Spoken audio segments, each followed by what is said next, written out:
kelompok 3 akan menjawab beberapa pertanyaan dari kelompok 2. Sekian.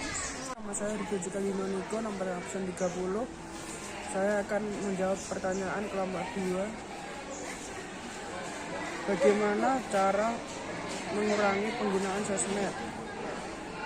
1. Perbanyak sosialisasi di kehidupan nyata. 2. Gunakan secara bijak. 3. Cari kegiatan lain yang lebih bermanfaat. 4. Menekuni minat dan hobi yang tidak menggunakan internet. Perkenalkan, nama saya adalah Naila Izana Rahmayanti dari kelompok 3 absen 22. Saya akan menjawab pertanyaan dari Putri, yaitu bagaimana kelompok kalian bisa menyimpulkan bahwa aplikasi WhatsApp merupakan platform yang sering digunakan. Jawabannya adalah karena dari hasil diskusi kami kelompok 3, aplikasi WhatsApp lah yang paling sering digunakan. Karena aplikasi tersebut sebagai media pertukaran informasi sehari-hari seperti tugas, sekolah, atau bahkan hanya sekedar bermain atau membicarakan suatu hal dengan teman atau keluarga melalui via chat. Perkenalkan, nama saya Firza Maifaya dari kelompok 3, nomor absen 13. Di sini saya akan menjawab pertanyaan dari kelompok 2 dari Alvin Gading, yaitu tentang apa sih dampak negatif penggunaan medsos dan cara pencegahannya. Jawabannya adalah dampak negatif penggunaan medsos antara lain, jika terlalu sering menggunakan medsos, maka akan membuat orang menjadi kecanduan memainkan internet, sehingga dapat menurunkan produktivitas dan membuat orang menjadi malas, membuat seseorang menjadi individualis, dan di internet terdapat konten negatif dan berita hoaks di medsos, sehingga tidak baik jika dikonsumsi oleh masyarakat. Dampak negatif lainnya adalah maraknya cyberbullying di internet. Cara pencegahan dampak negatif tersebut adalah dengan menggunakan media sosial secara bijak dan tidak terlalu lama memainkan media sosial. Sekian, terima kasih.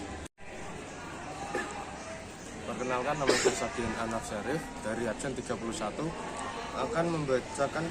akan menjawab pertanyaan dari kelompok 2, yaitu Mas Rahmat. Coba jelaskan diagram batang lebih jelas.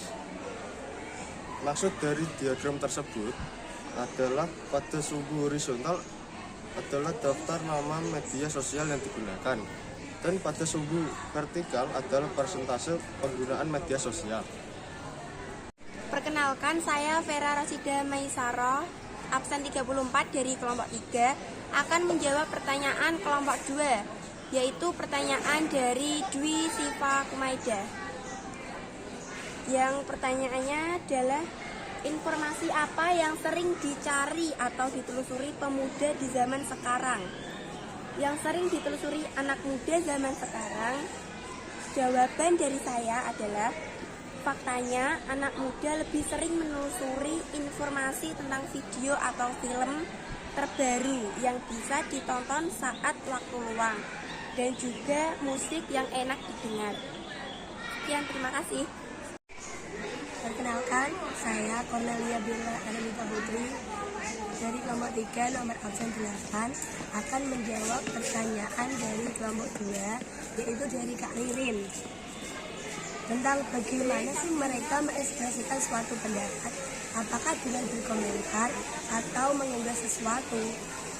Jadi, kita bisa mengekspresikan suatu pendapat melalui dua cara tersebut, yaitu bisa dengan berkomentar yang bijak, serta bisa juga mengupload pendapat kita atau saran di media sosial, tetapi dengan bahasa yang sopan, sehingga tidak akan menyinggung perasaan orang lain. Sekian dan terima kasih. Saya akan membacakan tanggapan kelompok 2 terhadap infografis kelompok 3.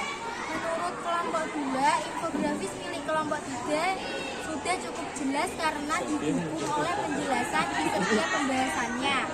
Selain jelas, infografis milik kelompok ini cukup menarik karena di dalam infografik diberikan gambar-gambar yang cukup menarik. Di sini saya juga akan membacakan tanggapan kelompok kami terhadap infografis kelompok 4. Menurut kelompok kami, infografis yang dibuat kelompok 4 sudah bagus. Tetapi saran kami lebih baik infografis tersebut ditambah dengan diagram batang agar lebih jelas, dan infografis tersebut belum ada hubungan mengenai demokrasi dan politik. Sekian, terima kasih. Jawaban dari kelompok kami untuk beberapa pertanyaan dari kelompok 2. Jika ada kata yang kurang berkenan, kami mohon maaf. Wassalamualaikum warahmatullahi wabarakatuh.